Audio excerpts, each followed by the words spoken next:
Quina olor des de la cuina, els pastissos són al forn, les mans brutes de farina, sucre, carabassa i ou.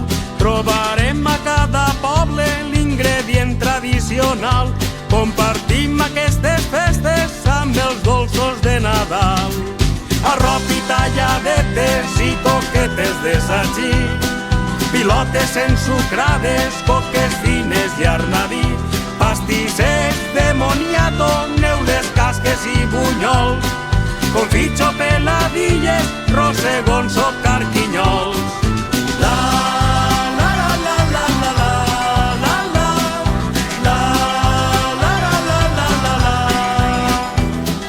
La mare sempre ho deia, sempre ho anava dient, els dolços donen vida i reviscolen a la gent. Escoltant les nostres dites i seguint les tradicions, recordem que en esta vida a ningú li amarga un dolç. Tenim figues albardades i carabassa torrada.